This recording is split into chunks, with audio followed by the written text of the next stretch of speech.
My dear listeners of Satrangi Rainbow program, I am presenting before you Professor Ishtiaq Ahmed, who is a political scientist and has authored a number of books. And as a celebrated writer, Professor Ishtiaq Ahmed is considered to be an authority on various crises and conflicts engulfing the globe. Professor Ahmed's grip on social issues has guided me to discuss with him the crisis of Israel and Palestine, the crisis which everybody knows has wounded our civilization to a great extent. Professor Ishtiaq Ahmed, I respectfully welcome you to our Satrangi Rainbow channel. You are very kind and very generous, Rajesh Pallan ji. Thank you so much. So, Professor Ahmed, my humble submission to is that please briefly enlighten our audience on this Israel and Palestine conflict, which has been festering since long. Yeah. Well, we all know that it's two people claiming ownership of the same land. And as we all know, both are still there. Elsewhere, when the Europeans came to North America, where you are, and elsewhere, Australia, and all the local people were defeated and exterminated, more or less. Some of them survive in the reservations, but most of them who were the original owners of these territories are gone. So uh, I would say that the Jews were brutally maltreated by the Europeans down the centuries. And if you compare how they fared under Muslim rule, you will find that it was much better than what the Europeans had been doing over and over and over again to the Jews. It all begins with religion. We people who think rationally uh, have a great difficulty in understanding how human beings are driven by religious passions. For example, Jesus, as you know, was born in the Jewish community in Palestine, but at one point he started becoming critical of the priesthood in Jerusalem and in Palestine, Israel, if you want to call it. And he later on uh, was accused of blasphemy by the high priests of of uh, of Palestine, the Jews, who handed him over to the Roman governor Pontius Pilate, I think was his name, and he was crucified. Now the Christian belief is that he was buried, and then when they opened the grave, he was not there. He had ascended into heavens. So the Christian belief is that Jesus will come back again. Okay. Yeah, right. The Jews did not accept him as the Messiah, which he claimed. And then he allegedly also claimed to be the Son of God. That's the Christian belief. So among Christians, that uh, problem continued to lead to attacks on Jews here and there down the centuries. If you read Shakespeare, also, I think, The Merchant of Venice, he takes up this issue. Uh, so, coming down to the 20th century is when uh, in Switzerland, Theodor Herzl, a Jew, he came up with the ideology of Zionism. Zionism is based on a prayer of the Jews, which they used to recite wherever they were. Oh Lord, next year I should be in Jerusalem. I will be in Jerusalem. Now, this is a spiritual prayer, but Zionism made it into a political ideology. And during the First World War, uh, while the war was going on, Ottoman Turkey fought on the side of Germany, and France and England were on one side, the Allies. In that war, while the war was going on, two agreements were made. One with the Arabs in 1916, saying, in 1916, the Arabs revolted against the Ottomans. The film Lawrence of Arabia, if you have not seen, please do it. I This have seen is, that. I have seen yeah. that. So in 1916s, the British, Lawrence, he incited the Arabs to revolt against the Turks, saying that once the Ottoman Turkish rule is over, these areas would be returned to the Arabs. In 1917, however, there was another declaration made to the Jews, the Balfour Declaration. And Lord Balfour and many others were evangelical Christians. There are Catholic Christians and Protestant Christians who have a different approach on this, but evangelical Christians are those who believe that all Jews must come into Palestine All right. before Jesus returns to earth. All right. Okay? Right. So they were promised a homeland by Lord Balfour.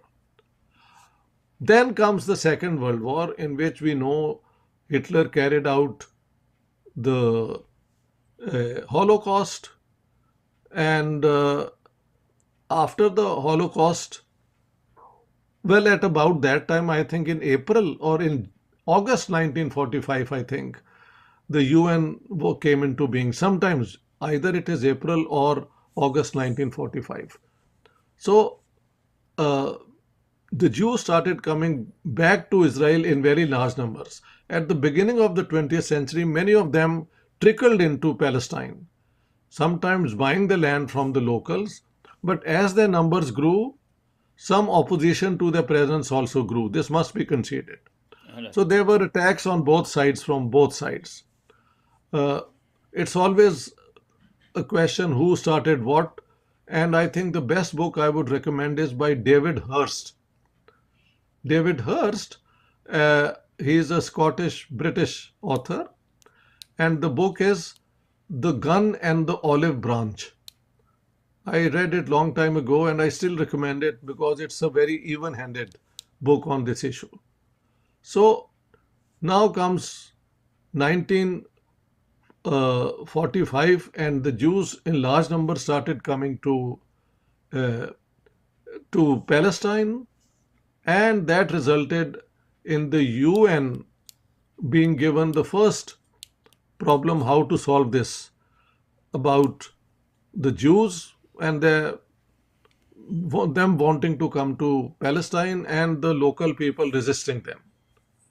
Out of it came the November 1947 UN uh, uh, resolution calling for two states, and about 48% I think was given to the Arabs and 52% to the Jews. And Jerusalem was to be the capital of both, and it was to be an international city under UN control. The author of this plan was Count Bernadotte, the cousin of the Swedish king. And the Zionist movement always had a left wing who was socialist, labor type, and a fascist wing who wanted that all Arabs should leave and alone they should be there in because the slogan of Zionism is a people without a land and a land without people. But now this was a land in which there were people. So when they started claiming it, we find acts of terrorism from both sides taking place. And Bernadotte, Count Bernadotte, was murdered by the right wing of the Zionist movement. And two uh, prime ministers later of Israel are officially designated as terrorists by the British. Uh, Menachem Begin and uh, what was his name? Shamir. I mean, these two, Ishtiaq Shamir. These were the two persons who later on became prime ministers of Israel. Anyhow, uh, Bernadotte was killed, and the British, who originally started giving them this, promise, they became reluctant to let more Jews come into Palestine. So once again, the right wing of this Zionist movement blew, the King David Hotel in Jerusalem where the British officers were living. This is all on record. So I would say that, and then uh, these people attacked the Arabs. I think 700,000 were made to flee from there.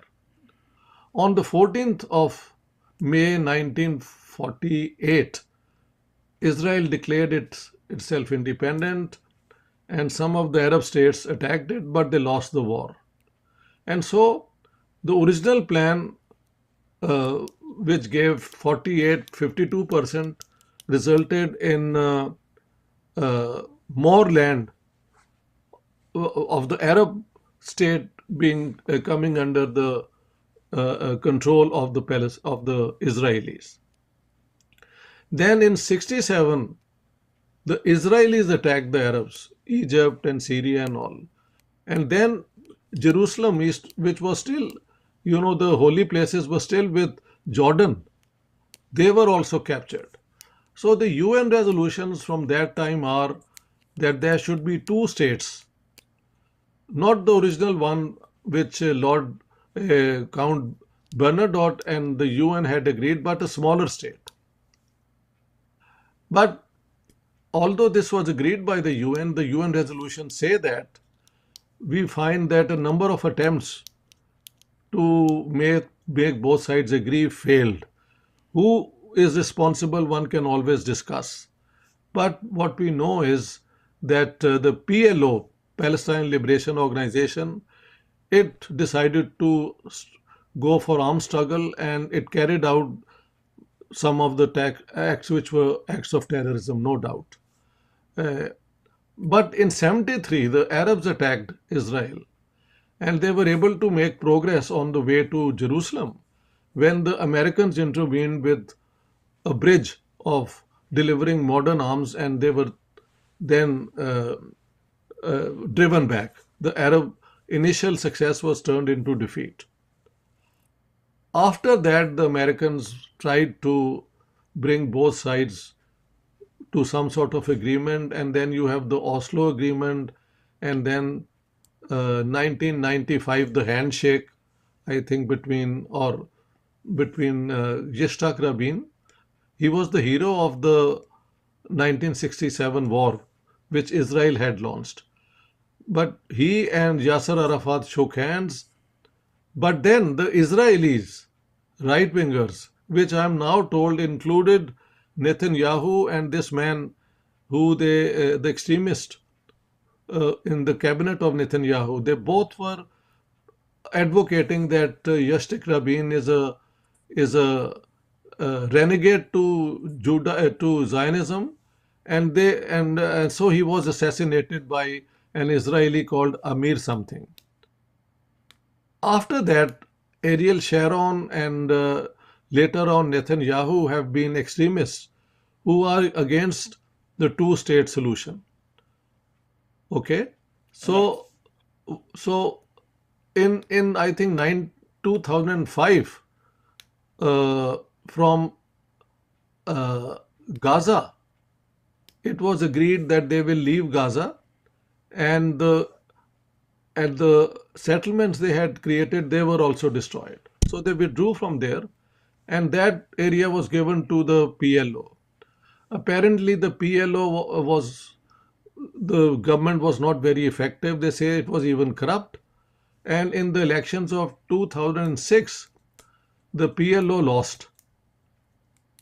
And I'm told, I'm not told, I've read it now, and I can give you several links which say that the in, Israeli intelligence helped Hamas uh, uh, rise against the PLO and win the elections.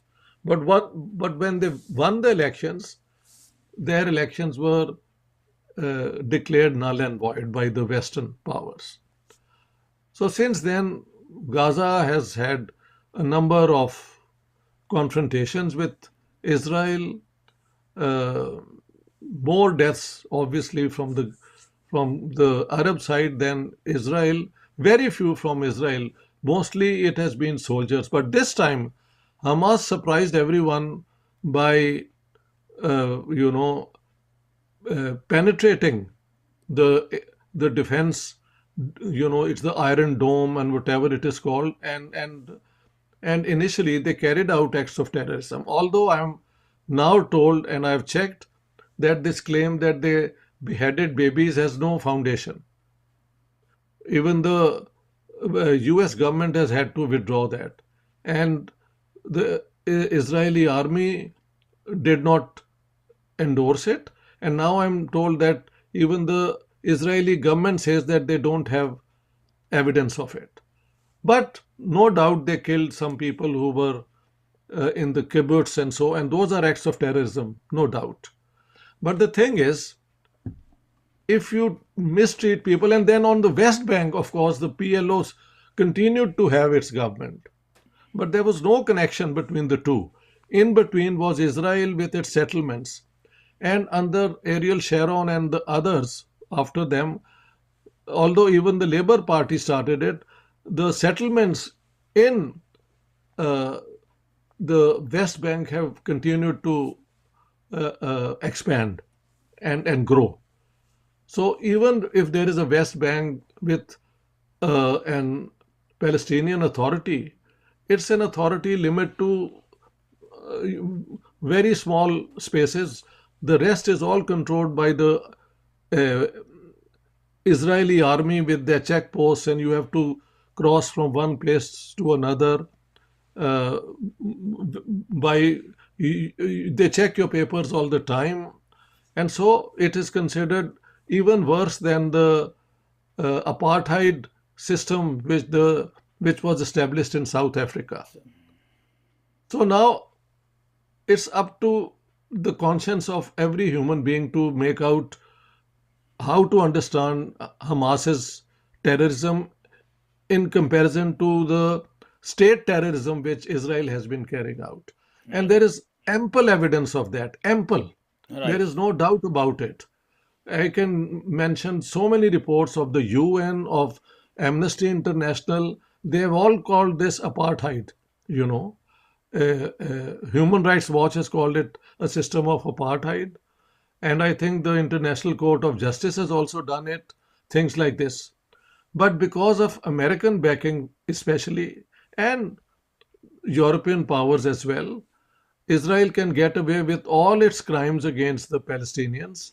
Right. But but Hamas's terrorism is being uh, held responsible for all that has gone wrong.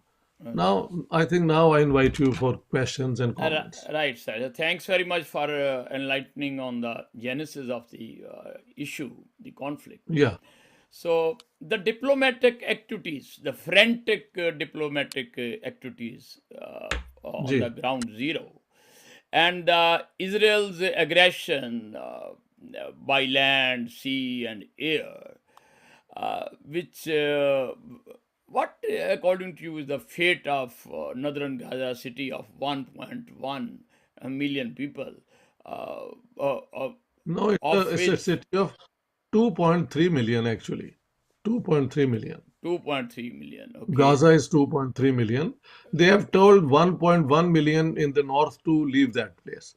You know what the Israelis do? They drive people out and then they don't let them come in. That's the big issue. So most of them, the thousands have fled, already fled, and some are still there. So what is Of going to be the fate of northern Gaza? Who knows?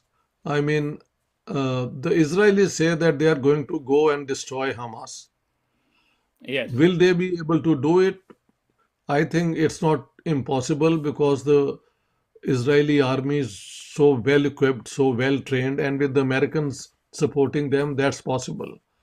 But defeating and eliminating Hamas does not solve the question of the right of the Palestinians to their own state. So this issue will keep on uh, being a headache for the whole world till such time that a solution is found. Either they will kill all the Palestinians or drive all of them out, or they will be living there uh,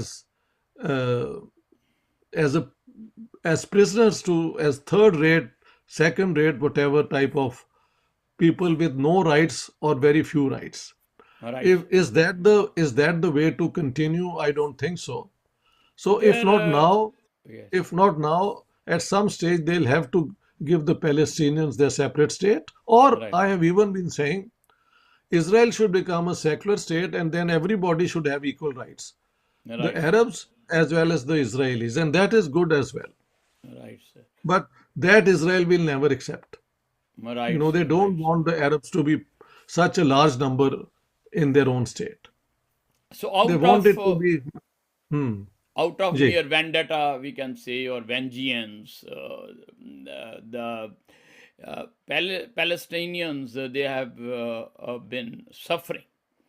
And Yeah. what is your opinion that is there some strategic advantage by inflicting terror on Palestinians or not? Who knows? I'm not into military strategy. That's not my field. So I would not venture too much into speculation. All But right, I think, but I would say that Hamas obviously has done this in the hope that the Iranians and Hezbollah, who are its two main backers, will step in. In the past, what we know is that Iran and Hezbollah keeps out. So will they step in now? And even if they step in now, will how much of a difference would it make if the Americans also then join the war? So it depends on a very uncertain situation, and I'm not an expert on military affairs. right, sir. So, But if you compare the killing or the you know power, then the Israelis and the United States together are much stronger than whatever Iran and Hezbollah and Hamas can do. so what I heard, Professor Ahmed, that quote, uh, uh, obliterating thing, that the Israelites, they want to obliterate the Hamas, and how Ye- far they are good in their resolution of that. Will they Good, be I don't able know. to obliterate Hamas or no? Well, I think there will be those who are in Gaza. I'm think they are going after them. Then there are a few who are not in Gaza. They are in Syria and here and there. But you see, I heard uh, a man from the West Bank who is a member of the Palestinian uh, assembly also, saying that he has talked to the Hamas people who say that if the two state solution is agreed, then we will have nothing. We will accept it. So that charter saying that we will destroy Israel is like the Indians claiming we want the whole of Kashmir and Pakistan wanting Indian Kashmir to be part of it. These are maximalist positions, Right, sir. Right, and sir. unless one side completely wins and the other side completely loses, the fact is that extremist positions or maximalist positions cannot be fulfilled. Okay, Right. yeah. So, Professor Ahmed, please let us know the future of Israel and the Middle East in the wake of Israel Hamas war. Well, I think Israel, how whatever way it came into being, it is a member of the United Nations, and uh, of course, the Jews have a historical connection to Jerusalem, also, no doubt, no denying. Although I would say that for 800 years, this area was under Palestine, Muslim rule, Ottomans, and later on. And you find that the Jews lived in peace, the Christians lived in peace in that region. It's only after the founding of Israel that things went bad. But now I think the things are so bad that uh, Israel does have the right to be there. After all, the Europeans wanted them to get out of Europe and they have succeeded in pushing them out of Europe. Right, Nobody wants them to come back. That's the main thing. right, sir. And they are there now. They have worked very hard. They have built up their institutions. They are very educated, very enlightened technologically in arms production, in agriculture. They have worked wonders. And if they can only learn to live in peace with Palestine, I wish Israel all the best and the Palestinians as well. Right, We should not be driven by a sense of revenge. right, We sir. must always take a humane philosophical position. You are right. You are If right. Yes. if in the subcontinent the British, when they were leaving, could create Pakistan to suit their own interest, Right. why can't Israel be created also on the same principles? And let's accept both. I mean, the Arabs and Israel having two states or one state which is for everyone. Both solutions are, I think, fair. Right. So, Professor Ahmed, what irks me a lot is that I heard Netanyahu proclaim that he, quote, will change the Middle East forever, unquote. So, this assertion falls too short of the sanity, wisdom, and the gravitas as expected from a responsible leader. What is your opinion about it? No, he is a fascist. He is a racist, Right, no doubt. right, And that's what the language of such people is. And I would say that what I am told, that once this is all over, he will be held accountable for many things which have wrong in Israel. He has destroyed the unity of the Israeli people by, you know, as I said, Ishtiaq Rabin's assassination took place because of this sort of people, huh? right, right, And he has been very critical of the Israeli army and all politicians who oppose him. He even tried to take away the powers of the Supreme Court, you know, which the Israelis were resisting. So he's a man who, I think, once this is over, he'll have to disappear from Israeli politics. He right, has sir. done enough harm. He Bad, has done enough harm. Yeah. better it is if he does. So Hmm. there are on the one side, Professor Ahmed, the aspirations of Palestinian civilians, and on the other hand, there are intentions of Hamas. So that line, that delicate line, seems to be blurred in this crisis. Do you think that Hamas will be uh, obliterated as Netanyahu claims, I've already and answered. the Hamas will not retaliate? No, I mean, we don't have to speculate. Let's see what happens. I think we have discussed the essentials. There is nothing more to add today. Okay, sir. What we will be doing is just speculating, and speculation doesn't help. Tomorrow we may find that we were completely wrong or completely right. Who knows what is going to happen?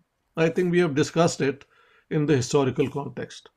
Yes, sir, you have. But there are certain things which are still there, which are surfacing on I my have to mind. leave. I have to leave now. I have other So obligations. I have a very like three, four questions, sir. And No, I don't have the time because these questions are only being repeated. I've heard you say this. not What is this that? now these are other questions, if you please, bear with me. That President Biden told in an interview, CBS 60 Minutes, that he supports the annihilation of Hamas. And in the same breath, he says that still is in the favor of Palestine state.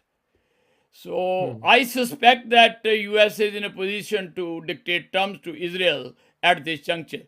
So what is your take on that?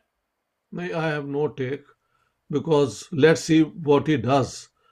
Annihilation of Hamas is what Israeli wants, and if they can achieve it, well, that's where the Americans agree. The second thing is, if they really wanted the two-state solution to succeed, they should have exerted pressure on Netanyahu and all, and made it possible. They have not done it. So I don't know. What should I say? Right, sir. Do you think, by the way, that Palestinian aspirations of the sovereign and viable state and the Palestinians' right to return the refugees with Jerusalem as their capital, is it possible in this crisis, or are their aspirations real or not? No, they are real, but whether they are realizable, I don't know. Right. This was agreed by the UN charters. Yeah, this is nothing which I'm saying from my own position. This is, you should read the Security Council resolutions which say this. So whether that happens or not, I don't know. But Right. that's what the international law says about this thing. So, in the end, let me come to India's position of Yeah, tacit support and solidarity with Israel, and then revising its position, which they call is their universal obligation to establish a balanced and nuanced approach.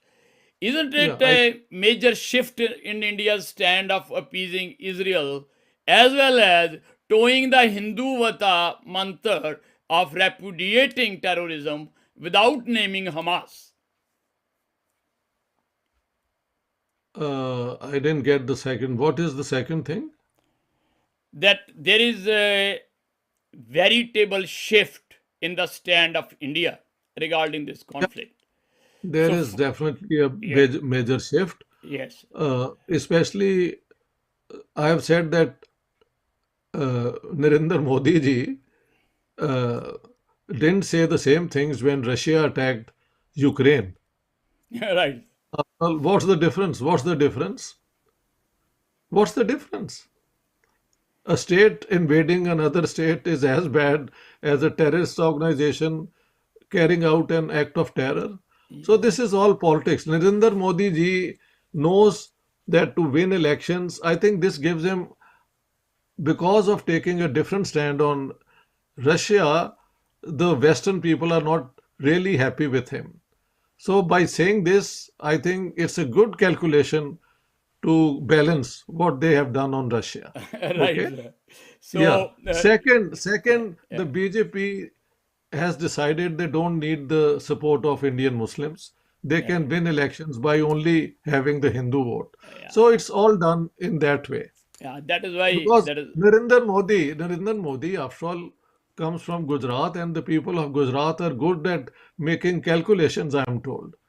So the right. calculation is, if we did harm to our interest by not criticizing Russia, this is a time to balance it. That's it. Right, right, sir. So Yeah, we are on the same page because this is a carefully crafted and yeah, yes, yes, strategically orchestrated policy to keep an equal absolutely. balance between two poles. Yes, yes, yes. To keep, they want to be in the Western court, but they also want the Russian court to be with Yes, them, you know. yes, So that's what they're trying to do. yeah. And according to Although them, Put, it is a balance. although although Putin has come in support of the Palestinians, so it's a very strange thing. Right, sir, right, sir. So, But that's politics. That's Narendra Modi and the BJP and their right-wing Hindu nationalism. This is how they, right, when sir. I've said, look, I agree this was an act of terror, but here are some links of uh, Jewish survivors of the Holocaust. Listen to them, what they say about Israel. and these right-wing Hindus are not willing to listen to that part of it at all. How Jews are criticizing, some of them, not all, what Israel is doing to the Palestinians. So it's a one-sided sort of position, and we must remember that because of Pakistan's terrorism against India, there is a very strong ill feeling against Muslims and Pakistan and so on. And I'm told that the Israelis have supported India during 1999 Kargil and then even in 1971.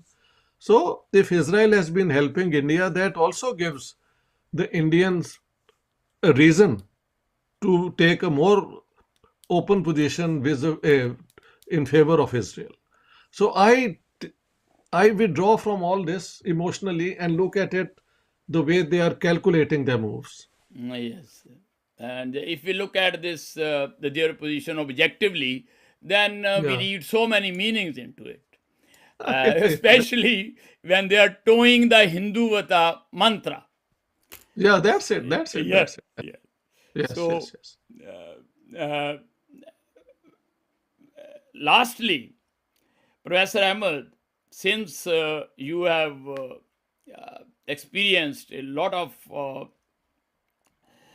uh, positions of different nations, different countries regarding this conflict, China, Russia, and Sir, I have other to countries. go. Please, I have Yes, said, so I've that is my pleaded for last you. question, sir. That is my last question.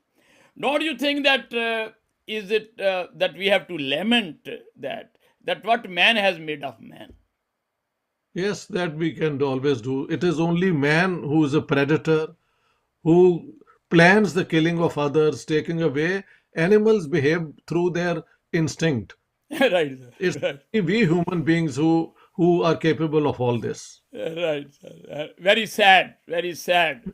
And Very in the sad. end, and tragic also, it is sad, tragic, and deplorable. So in the end, Professor Ishtiaq Ahmed, I am grateful to you for your Thank for making time for our program and Yeah. giving expression to your valuable insights into the Israel-Palestine crisis. Thank you very much, Thank, Professor Ishtiaq Ahmed. Thanks again. thank you very much, professor साहब आपने invite किया thank you so much Thanks, sir.